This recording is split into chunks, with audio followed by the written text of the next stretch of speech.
Hello, assalamu alaikum, good morning, khushamdeed, ji ayanu, goeiemorgen, pakhair rakle, washmale, tunishme. Good morning, ladies and gentlemen. Welcome to Well This Morning with only Shiza Hashmi today. And that is the only reason why I fell short of all my greetings in the morning because Shazad knows most of them. Ladies and gentlemen, today happens to be Friday. I have two things to mention over here. Number one, please remember me and my entire team in your prayers. Jummah Mubarak. And number two, being Pakistanis and being brothers with Kashmir, every Friday we have pledged as a nation to come out at 12 p.m. and stand in solidarity with Kashmir, stop whatever we're doing, take a break, observe some silence, and send out prayers for all the people who are in a lockdown for more than 40 days in the Indian occupied Kashmir. And they're going through the amount of atrocities and the types of atrocities that we don't even know of because, of course, there's a communication blackout and we can't even find out what's going on with them. So all that we can do is pray at this point in time so that, inshallah, eventually, when they come out of that sad period, they can see that we as Pakistanis were with them throughout this period. Well, ladies and gentlemen, you know, my favorite most part of living in Islamabad is the beautiful, beautiful Margara Hills, of course. And I'm mentioning this because in the morning when I was having my coffee on my way to work, which is an essential for me every day, oh my God, the hills were so beautiful. Apparently it rained in some part of the city early morning and they almost resembled the Swiss Alps. I am not exaggerating. You can literally ask anyone living in the Islamabad and I am in love with Islamabad all over again. I just cannot stop thinking about the beauty that Allah, alhamdulillah, has blessed Pakistan with, not only Islamabad. On this note, ladies and gentlemen, when we're talking about beauty and all the blessings that we have in Pakistan, unfortunately, of course, there are some negative things that happen to a major chunk of Pakistan. And particularly speaking, right now, we are talking about drug addiction. When we say around 64% of the youth of the population of Pakistan is youth, we are somehow ignoring the fact as well that they will definitely be exposed to all sorts of drugs as well, recreational or not, harmful or harmless. And then most of them will be willing to try them as well. It's not their fault. Of course, they are in the age bracket where you are curious and you are inquisitive. And if anything of such sort is going to be offered to you, out of curiosity, you are definitely going to try it. I mean, there's hardly a little percent of people out there or youth out there who are very strongly going to deny that. This is what we are discussing today, ladies and gentlemen, and there are organizations in Pakistan who have been working to aware people of this menace, to pull people out of this menace and, you know, help them with a new life, with rehab, and actually push them into activities that can prove to be healthy for them, that can prove to be better for them. And one of those organizations happens to be Kkwm, ladies and gentlemen. And for all of those regular viewers of Well This Morning, you know, because this amazing woman who runs this organization has actually been on the show before as well, always for the very same cause. Before I introduce them, a very staggering, stats I have to give out over here. 800,000 people in Pakistan, and this is not from this year, this is almost 4 years back, 800,000 people in Pakistan are addicted to heroin, and of course the number has increased over period. Karachi, Pakistan's only metropolitan, happens to be the second largest city in the world in terms of consumption of cannabis. I mean, I don't know where we're going. 44 tons of heroin is consumed in Pakistan per year. 44 tons. I mean, that is just immense. So, ladies and gentlemen, keeping all this in view, and let's talk about, how we can help our youth get out of it. On my right-hand side, we've been joined by someone who happens to be the spokesperson, the chairperson of KKAWF as well. This is none other than Christina Sperling Afridi. Assalamu alaikum. Welcome back to our show. Thank you so much for being here. And I know your purpose of being here, but we will definitely get to that after I'm done introducing your fellows over here. Next to Christina, ladies and gentlemen, we have someone who's been living in Pakistan, yes, but I think it's safe to call you a Pakistani now. He's a FIFA coach for the Spanish Football Academy over here in Pakistan. He's been doing this for a very long time. Welcome back. Assalamu alaikum. Walaikum salam, and thank you for having me here.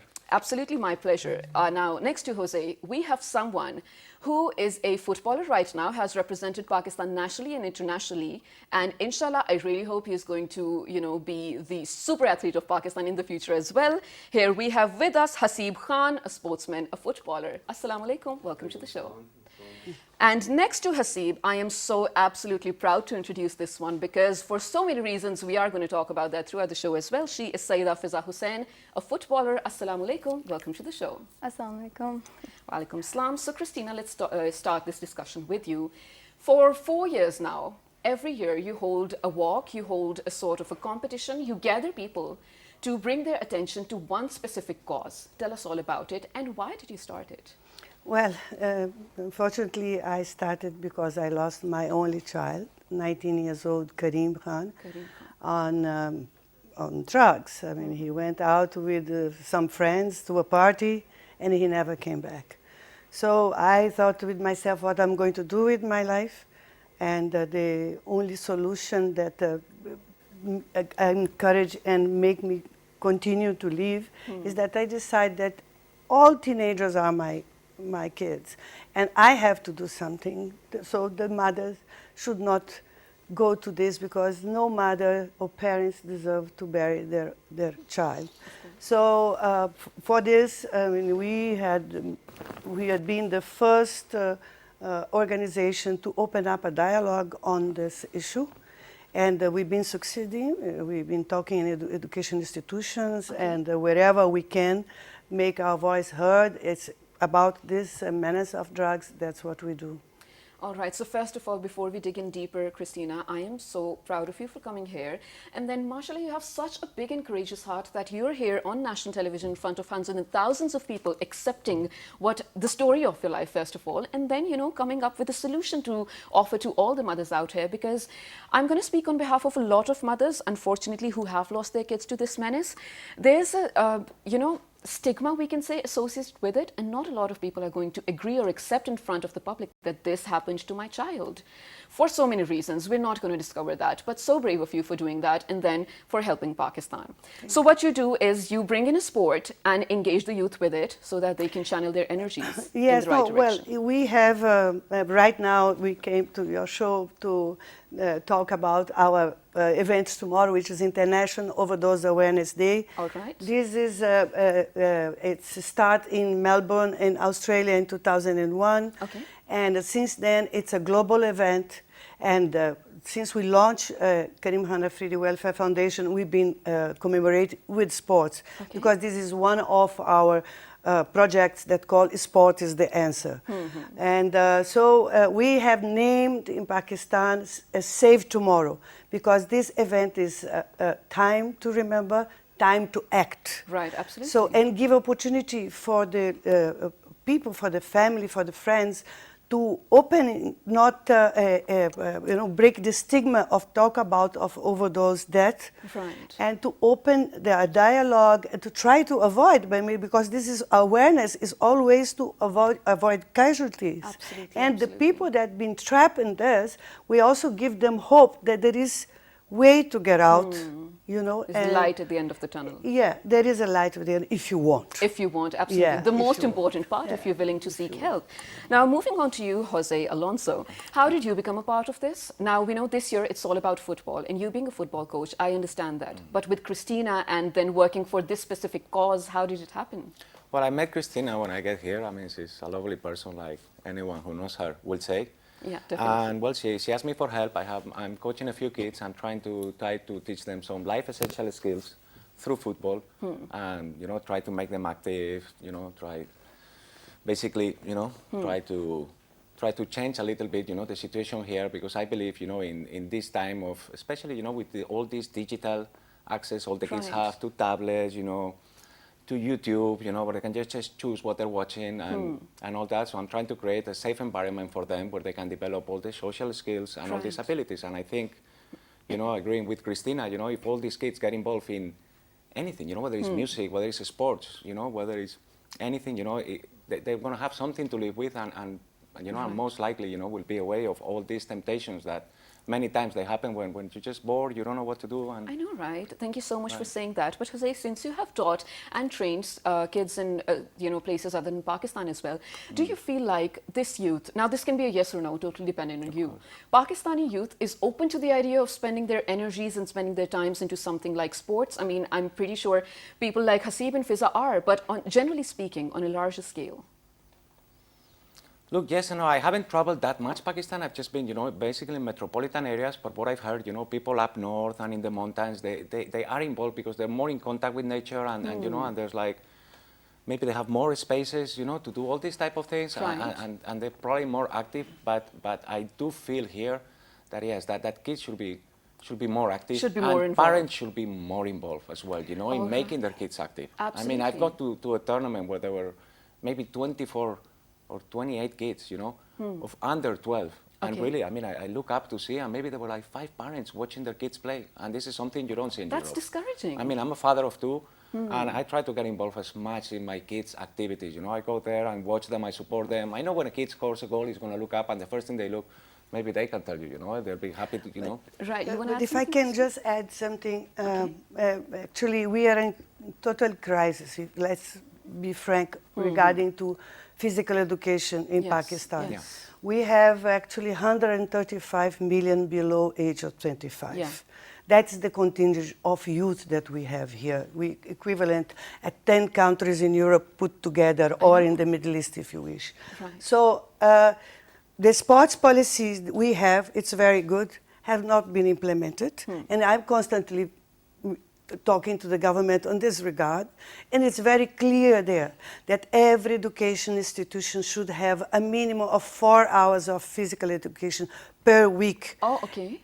Failing to do so, the institute should be shut. Oh, all right. I Now, don't know that. most of the schools have no proper campus for the physical education. You have classes, but not. So indoor.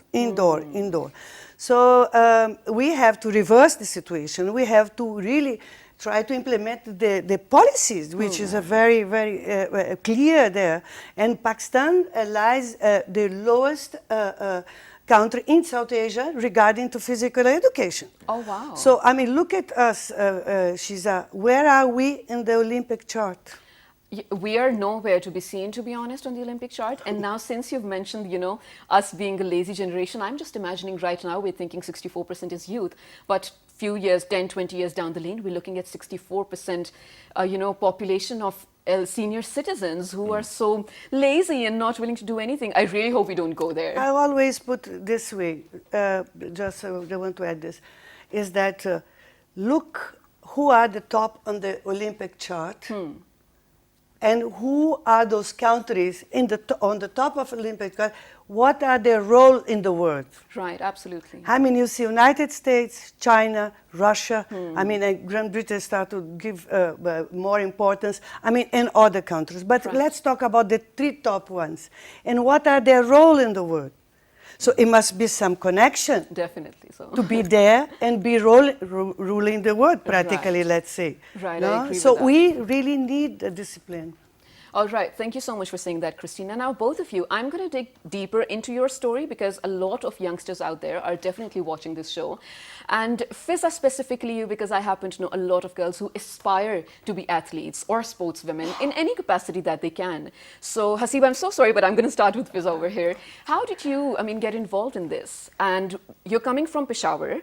So tell everyone out there. I know your story, but people don't. So basically, I was born in Peshawar. I spent about 9 to 10 years there. But I shifted to Islamabad. All right. So basically in Peshawar, it's pretty conservative.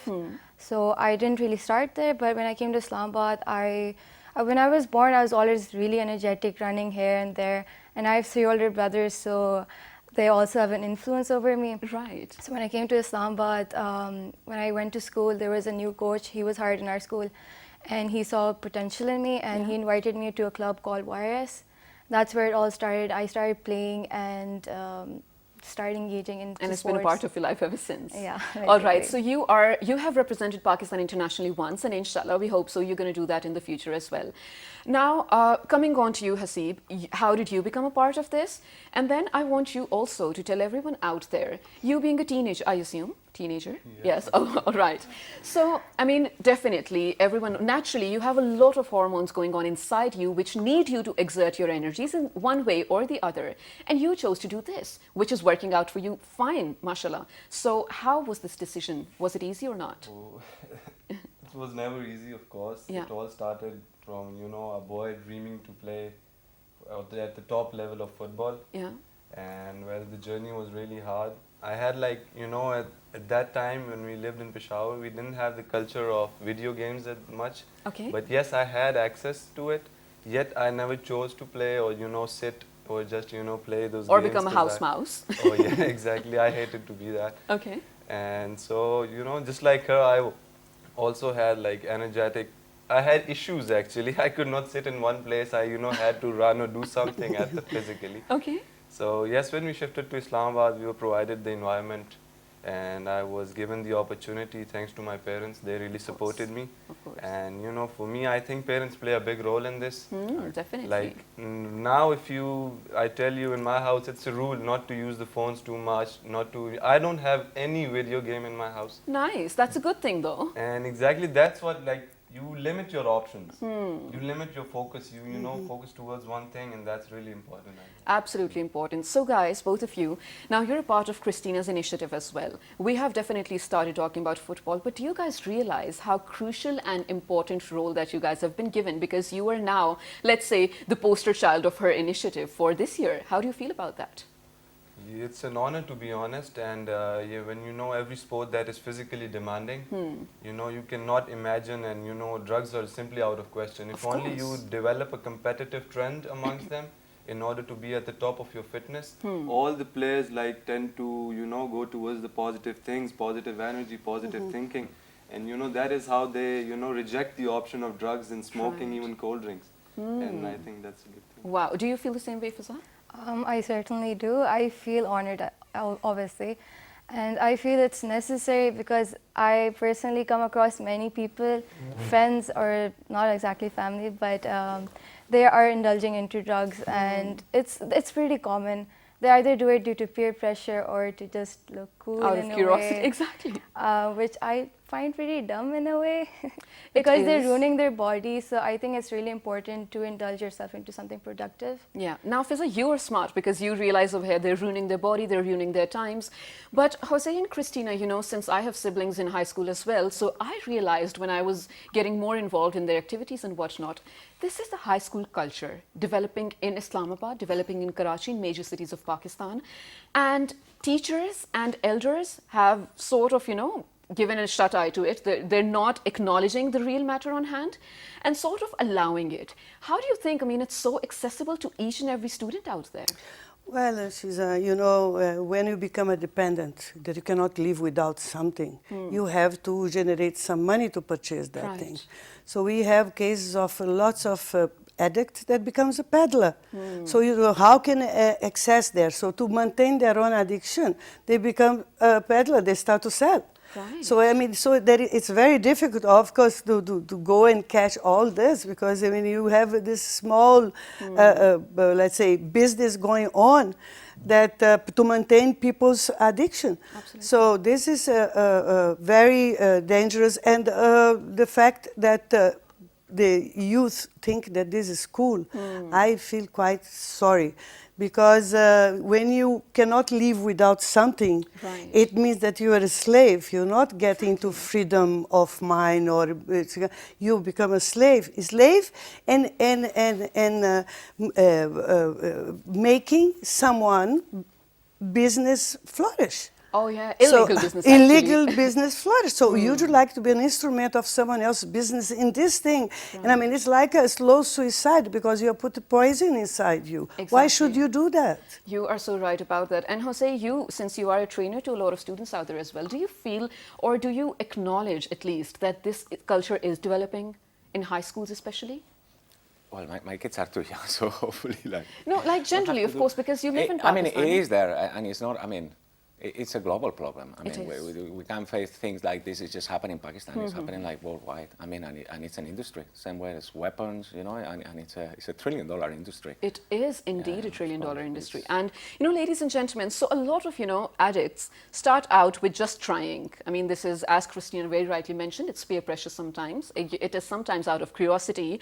A major credit for this also goes to media because of how they're glorifying the drugs in their movies, in their songs, all the rappers and whatnot, although I'm guilty of listening to them, but dude, they are making this content which is not safe for children to at least, feel that this is out there in the world and we need to try.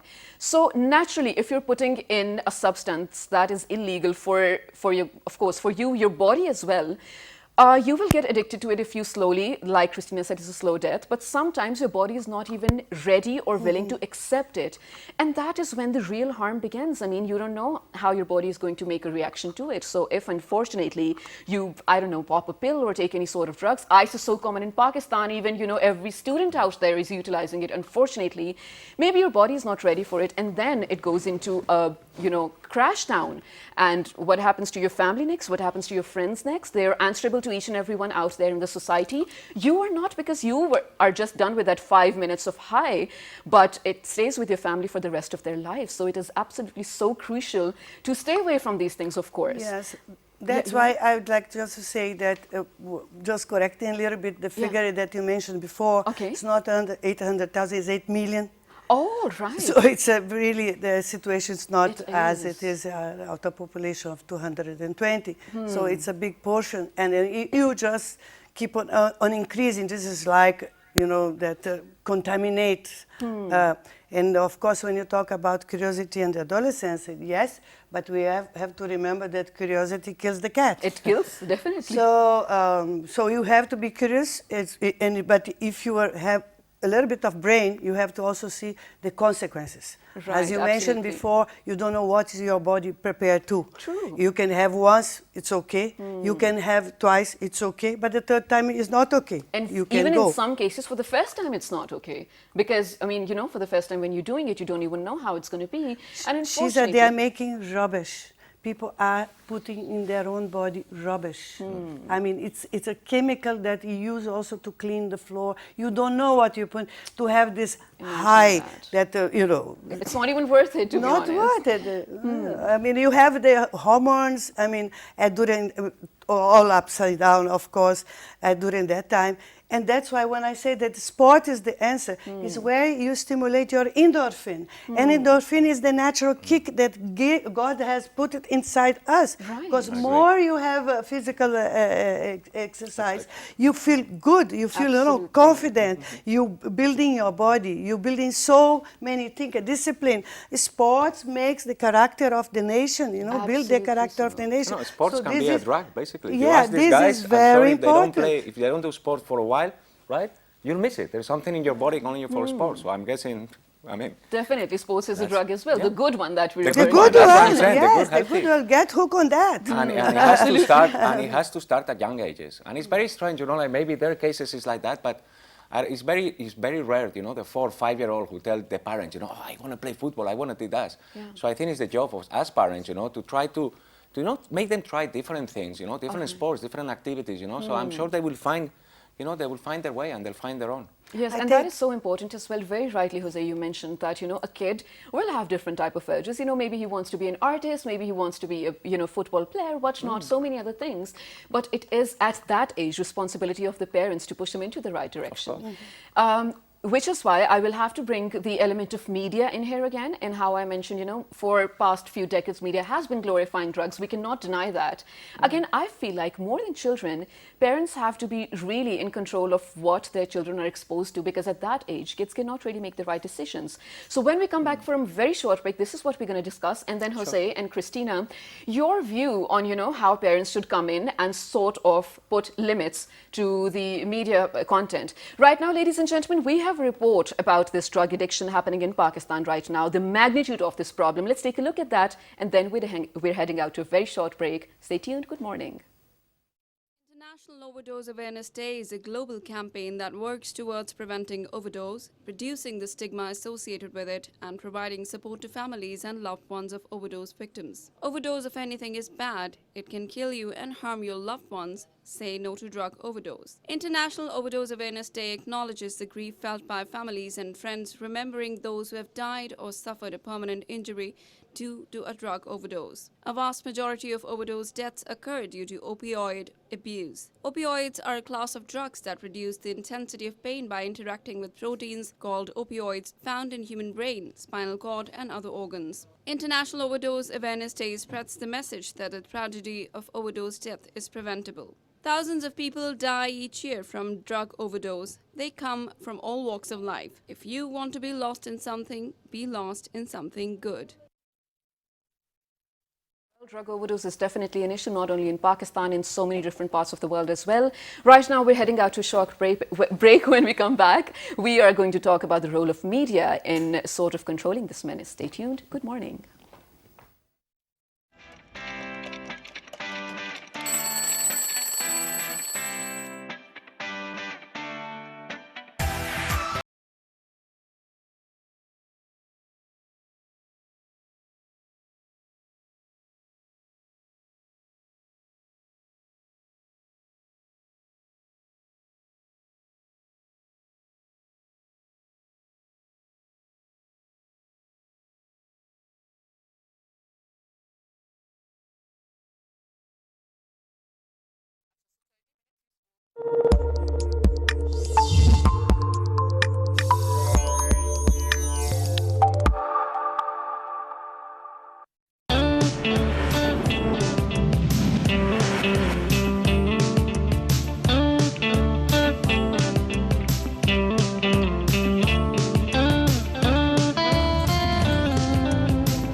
Well, this morning, which was a Hashmi, ladies and gentlemen, on a beautiful Friday morning, where I'm so excited because we're finally heading into a weekend. We are today talking about International Overdose Awareness Day, which was essentially towards the end of August, but we are observing and celebrating that in form of an event that Christina over here has managed to pull off for past 4 years now. Yeah. Christina, because I know even from last year, I have seen footages and stuff. This was an event on a big level. I mean, there were teams coming in, there were people coming in, then you have to take care of so many things. Yes. Are you doing the finances all on your own? Do you have sponsorships? How does that happen? No. KKWF is a non-profit organization. Right. So we really lived asking people for begging, going around and begging. We have our loyal supporters, which sit in a hotel, and then we have U.S. education fund that they always participate. Okay. And of course, moral support from international moral support. But for us to put this event together, it takes a lot. Definitely. Because first of all, it's a big event. And we have a participation of many schools as a volunteer there with ourselves. and we make sure that the show that we are going to present is in a higher level because we have national players. Right. So I believe in competition is not just fooling around. Exactly. I just really believe that we have talents, and the talents we have to show. Right. And but it is very difficult to have sponsorship. So in this case, I will request. I mean, the companies they should utilize the CSR. I mean, social responsibilities. I mean, more on towards the sports. You know, towards arts and culture, for instance. Because if you see, we do not have entertainment here. I mean, sport is not only about the person playing, it's the person that's going, the spectators. You see, so it is an exchange, it's a synergy. I mean, it's an exchange of emotions because you go to cheer for your team and you shout and you scream, you do whatever you feel like. And you're when you encouraging come them to- out, you will feel good. Exactly. You know, you feel good. So this, we have to encourage this culture of, you know, to fill up stadiums. I come from Brazil, and my country is it's part of people's life there. Weekend families goes to the stadiums, and the stadiums are full. So there you create a bond in the family. You know, you take out, it's a therapy. I mean, let's say for even for the people that not play, because the players need the spectators, and the spectators need the players. So they feed off the energies that the spectators are creating, and I really hope Pakistan develops that culture as well. I would definitely love, you know, my weekends to be in the stadiums watching people play, because to be honest, I myself am not a very good player. But Jose, you being a parent now, since, you know, before going on a short break, we spoke about media being a very important pillar in terms of glorifying the drugs that every other youngster has on their sleeve now. How do you think the very same tool can be used in a sort of reversing the effects? I mean, we can tell people that it's not good, but that the message doesn't actually get across. I don't know. I think it's also being portrayed, as you say, and you're completely right. I mean, you hear too many songs, and you see these teenagers, you know, singing them and all that. I'm sure that even they don't know exactly what they're singing, but yeah, they're just glorifying it, and you know, it's cool. You know, it's reached the time that okay, it's cool, you know, to.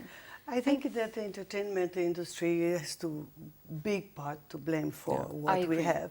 I mean, if you see the movies, I mean, you know, kids are copycats. I mean, if you start to copy whatever you see there, I want to be cool like that, I want to be this, I want to be... So, I mean, you copy things. So, in the name of freedom and free expression, I mean, everything is there for you to see. And plus, I mean, you have the computers that you can dig anything that I would like to mention also. She's the second biggest addiction in the world, and we have this here is pornography. So I mean, how can you have a healthy society if you start to see that? What value do you give to the women? None, to be honest. I mean, really, I mean, so you only give value to your own mother, but the rest you don't consider. Your own urges. So, you know, you need to do this to, I mean, to revise all these aspects. And we should not, parents should be really concerned about what they are watching. Right, absolutely. We actually do have some pictures from your last year's event. Christina, just run us through with it, whatever's happening. Hey, this is you. Yeah, this is this was, yes, the rugby. I mean, there is a bit of everything. The football of last football match that we did 3 years ago, and we have some skits, and this is in the Roshan Hall, that it's a banner that we have throughout the year there that says, this is Hajra Khan, our captain, that she's not playing this time because she's out of the country. So, I mean, we have lots of activities. And, right, so this does look amazing, because this is not only from last year, as you rightly mentioned. You're actually tapped into so many sports, which is why I'm going to move on to the sportsmen over here. Hasib, what team are you representing, and do you have any idea who else is playing? Yeah, I'm representing Team Islamabad, and we're going to be playing against Azad Kashmir. Oh, wow. Yeah. How do you feel like including Kashmir in all of this? I mean, because of course, that is an integral part, and now, because of this tense situation, now to come up with something light, to feel, you know, united, how does it feel? Of course, football especially, and all the sports are, you know, they, you know, play a big part in the unity of the nation. Definitely. Especially when the national team is playing. Yeah, regardless of the conflict that we have inside the countries, when the national team is playing against any country, we're all united. Absolutely. And we, yes. get very few chances of, a national unity. Exactly. And especially like playing with now Kashmir, it would be like, they're like our brothers. And I would be, feel honored to play against them. All right. And we'll have a sense of gratitude towards them. Okay, so I don't want you to be modest over here, but who do you think is going to win? Of course, me. Inshallah, why not? Inshallah, of course. So, Hasib, do you have your siblings or your cousins or friends look up to you as a sportsman and be like, "Hey, I want to be like you because you are what I wanted." People in Pakistan. Unfortunately, I would say no. Okay. Because Not I yet, am, let's say. in our society, especially sportsmen and athletes are unfortunately considered like wasted people. Oh, They're come not- on, don't say that. I believe otherwise. No, I don't think. Maybe in my personal experience, my personal experience is like that. My family, not except for my parents, my family were not so supportive. But yeah, my parents were like the opposite. They supported me a lot. But yeah, of course, sportsmen are treated different in a society. They're different in the circles, in a friend group. True. You can But, Hasib, literally yeah, go on. tell that he's a sportsman in a group of people. But yeah. Yeah, because there's a certain decorum that they lead their lives with. Exactly. And if it makes you feel any better, this is a problem, at a societal level in Pakistan where we do not support our sportsmen. I mean, you do see Pakistani cricket team returning when they've lost. It's so bad for them at the airport. People Exactly, are literally, giving wrong comments. All right, Fiza, coming on to you. First of all, I really have to appreciate one fact over here. You coming from Peshawar, first of all. I keep mentioning that because, ladies and gentlemen, generally speaking, that happens to be a sort of a conservative area as compared to Islamabad, let's say. And you also being a hijabi, mashallah. And whenever you're playing as well, you are in your own form. I mean, playing as a hijabi, which is absolutely amazing to look at. You're an inspiration to so many girls out there. Was this your own idea, and are you comfortable with it? It wasn't exactly my idea. Ever since I was brought up, my parents kind of told me, not directly, but they always gave me a direction, you have to stay within your limits and do your parda. So when I came into my teenager years, I started taking a hijab. And even when I go play football, even if I have to wear shorts at times, I have to cover myself fully. Yeah. And it was not my choice, but it was my mom and my dad, they directed towards me, but I am comfortable with it. Right, so you have accepted it. Yeah. And now, Fiza, you know what, since you said this was not your choice, it was sort of imposed onto you, but then you were okay with it. And you've come so far with it. I mean, you have once represented internationally. You're going to do that in the future as well, inshallah. So there's nothing stopping you, actually. Yeah. A lot of people right now, a lot of women right now are driving inspiration from you. Speak to them out there. Tell them not to give up on their dreams. This is your camera. Go on. I would personally say, if you ever think, I don't have the proper attire to wear to play, I don't have shoes, or my clothes are like this, it doesn't really matter, honestly. As long as you're passionate, as long as you want to work hard, there is possible ways, there are multiple ways to gain whatever goals you have or aim for whatever you want to do. That's beautiful. That's amazing. Yeah. And you know what? I happen to know, I was actually reading a story of a Pakistani girl who wants to be a figure skater, and the thing that was stopping her was her costume. And I really wish something works out for her as well, and for every other Pakistani girl out there aspiring to be big, dreaming to be big, and bringing Pakistan's name onto the charts of the Olympic Games and whatnot. Good luck to you. We really pray that you get to live your dream. All right, now, Christina, tomorrow, 4 p.m.? Yes. Where? All the details, please. Yes, tomorrow is a sports complex. Normally that's the venue that we utilize. It's there for this. That's why to stimulate this tradition to come to that place. And at 4 p.m., so we will have many schools are participating. We have the dignitary coming. And the first game is going to be the girls' games. Okay. But first we have the very nice flag ceremony and national anthem, of course. Okay. And then we will have the boys match. It's very nice. I mean, you should come there to support the sports, support the talents that we have, and support, most of all, the cause that, International Overdose Awareness Day is here for you to not to be ashamed of what's happened, because obviously no one wants people to die with it. But you have to understand the consequences, and then you have to fight for it, that it should not happen to you. Right. Because tragedies, I mean, knock in anyone's door. I mean, you think it's not Exactly. going to happen to me, but we never know. You never know. So we have to prepare this. And so I come tomorrow. Inshallah, you, I Shiza, will. you come Definitely tomorrow. I will. And we're expecting lots of people. All right. We have a friend that are going to put also some collection, part of his collection, car collection that I asked him, so he's going to put nice. there. So that So it's will going to be all nice. sorts of fun, also Yeah, yeah. serving a proper cause. All right, Yes. inshallah, I will be there, ladies and gentlemen. All of you living in the Twin Cities, please be there to be a part of it. Jose, this is your camera. Speak to everyone out there, and so sort of inspiring them, like you, to be a part of this very important cause. Well, it'd be great to see as many people as there, hopefully, because it's an event. It's for a very, very noble cause. It's going to be amazingly organized. Bring your kids. Show them. Like the sports. Is and make them understand. It's going to help them socially. It's going to help them in so many ways they just don't realize, and just be part of it. So we'll see you tomorrow there, 4 p.m. Inshallah, 4 Sports p.m. Complex. All right, Sports Complex. Now, Hasib, a very similar question to you that I had from Fiza. A lot of people out there, a lot of young boys out there right now are watching you and want to be in your place. Speak to them. Tell them how to do that. Well, I would say the biggest fight that a person has to fight in his life would be the fight against himself. True. Fight yourself, fight against your comfort zone, for progress is never made in comfort zones. All right. And that's all I have to Wow, say. that's beautiful. Progress is never made inside your comfort zone. Thank you so much, team, for being here. Thank you so much, Christina, Jose, Hasib, Fiza. Wish you all the best of luck for tomorrow. And you both, I really hope your teams win. Do not tell your, opponents that. But ladies and gentlemen, it takes a lot of courage, a lot of years for a person like Christina to come up in front of the whole world, not only in Pakistan, and accept the tragedy that befell upon her.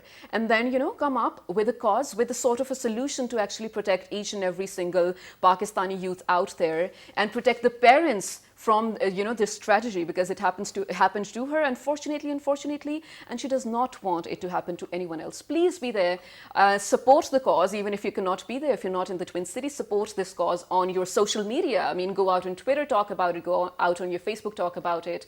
And also Kashmir, ladies and gentlemen, Friday, Kashmir Solidarity Day, every other Friday. 12 p.m, please stand out of your work, whatever you're doing. If you're driving, stop your cars, just observe silence, just pray for your Kashmir brethren. And I really hope this, problem that they're in, this issue gets resolved soonest in their own benefit, their own interest. Ladies and gentlemen, if there's anything you need to write us, write on our Facebook page with the name of Well This Morning, on Twitter, Well This Morning without a G, Daily Motion, and YouTube, also Well This Morning. And the repeat you can catch at 11 p.m. tonight. Till the next time, take care. Good morning.